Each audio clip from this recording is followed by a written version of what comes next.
Sunday school in the community of Alpurrurulam. Who we going to put first?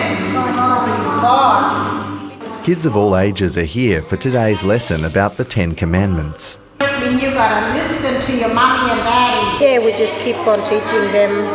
So when they get big, they will know what's right and wrong and they'll make their own choices. Over at the community's actual school, things look very different. On a weekday, this room should be full of students, but the school is a ghost town. They really need to wake up and come and listen to us. Would you call it a crisis at the moment? Yes. For nearly 9 months, parents have been keeping their kids away from the school due to infighting between teachers and allegations of inappropriate behaviour levelled at one employee. We want this to stop and get back to normal, you know.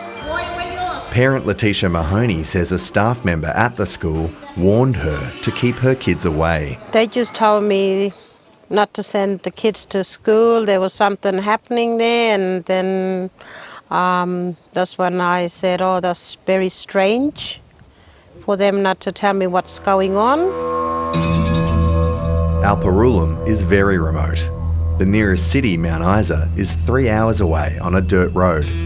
There's about 350 residents, no permanent police, a church, a general store and a school, which teachers have been leaving at an alarming rate.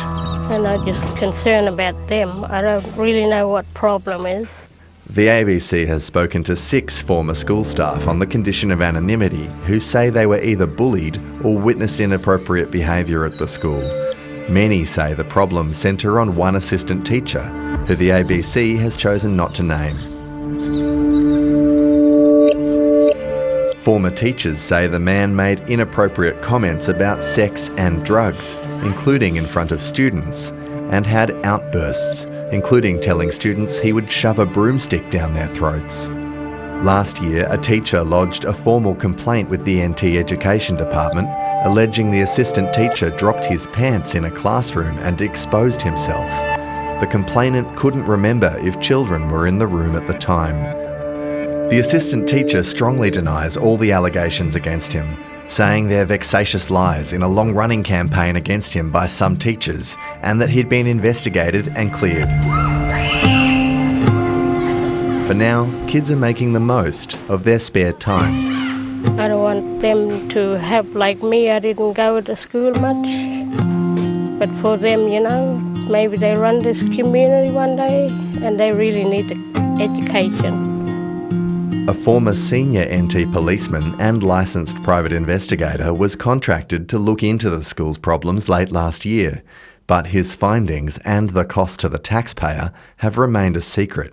A senior bureaucrat from the NT Education Department visited Alpurrurulam while the ABC was in town to hold meetings about the crisis, but only stayed in the community for 1 day.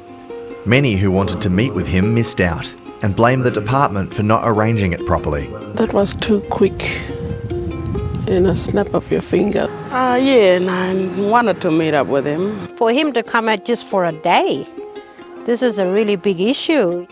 NT Education Minister Jo Hersey said she was aware of an ongoing situation at the school and that the sensitive matter was being managed by her department. We want the teachers to stay here and teach our kids. We don't want teachers just coming and going. A long-standing Northern Territory policy of tying school funding to attendance has taken a devastating toll. Alpurrurulam's funding has been slashed from around $1.2 million in 2019 to around $800,000 this year. You've got less money for all of the good stuff like language learning, learning on country. And so there's a downward spiral that doesn't support attendance. So it has a counterproductive effect on learning, and it has a counterproductive effect on engagement.